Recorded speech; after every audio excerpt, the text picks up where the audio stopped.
Hi everyone, Claire here, and today I'm going to be making a Valentine's card for my other half using a stamp set called My Sunshine by Neat and Tangled.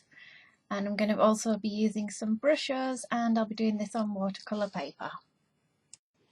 I'm working on quite a small card today. This is only 4" wide by 6" tall, and I'm going to use an anti-static pad first and wipe over all of my watercolour paper and a Versamark ink pad. And I'm going to stamp in the bottom left hand corner. I'm using the Wow embossing powder in Puff Ultra High White. It's really cool. Once it's been heated, it all puffs up, and you'll see because I'll show a close up in a second.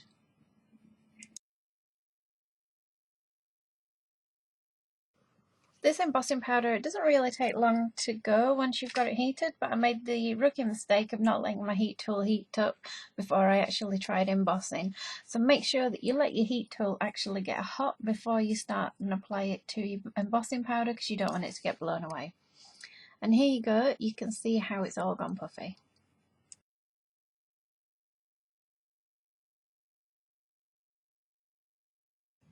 I decided after I'd done that part to actually put the little rays on as well. So I've gone back and added in the little sun rays. I think they're really cute. And while I was doing this, I realised that I hadn't stamped the My Only Sunshine part on the inside of the card, and I did need to stamp that and make sure it was dry before I started doing my matting and layering.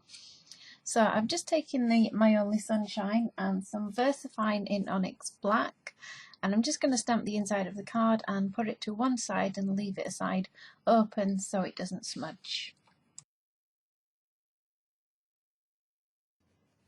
I always just clean up my stamps with a baby wipe, and I like to put things away while I'm working, otherwise I find clear stamps quite often disappear from my table. So I'm just going to heat set that, and then on to the fun part, which is choosing which colours of brush I want to use. Brusho is actually just made up the road from me in Sheffield, and it's been around for a very long time, longer than I can even remember. We used to use it at school, and that's quite a long time ago. So decided on the colours I'm going to use is yellow and gamboge. It's a lovely orange colour. I thought they'd go well together. To begin, I'm just spritzing the area where I want the colour to go, and then I'm just tapping on the brusher. And of course, because it's watercolour paper and I put a lot of water on, it started to warp. So I'm just going to hold it down with the end of a paintbrush, and then I'm using a clean paintbrush to move the colour where I want it to go. I'm doing a mixture of things. I'm adding in more colour, I'm going to heat it in between, and I'm going to set it, and then I'm going to actually wipe over it with a paper towel and take some of that big lump of colour off at the bottom. I want it to look a bit more watercolory than what it is looking right now, so it takes a bit of faffing, and it is a lot of fun to play with Brusho. A lot of fun. I recommend it for anyone.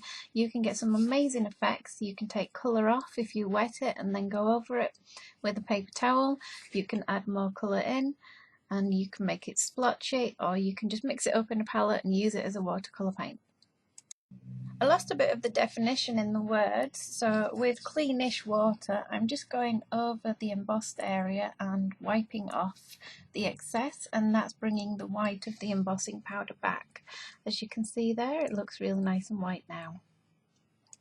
Now the watercolour paper that I used here is really cheap, and it's soaked straight through. That's not an issue with the brushes. It's not because there's a problem with the brushes, it is the paper, so I must stress that point. To flatten out my paper a bit, while I tidied up, I left the tub of brushes on top of the piece of paper. Just makes it easier to glue down. So I've obviously fast forwarded it through because you don't want to see me tidy up. So the last part is to layer up, and I decided to go for a gold matte. I don't usually use metallics or metallic cardstock at all in my crafting, but I just thought that the brushed gold would look pretty good with the yellow brusher. And my personal preference is to stick everything down with an ATG gun and some Scotch quick dry adhesive in the middle, just to make sure that it's actually stuck.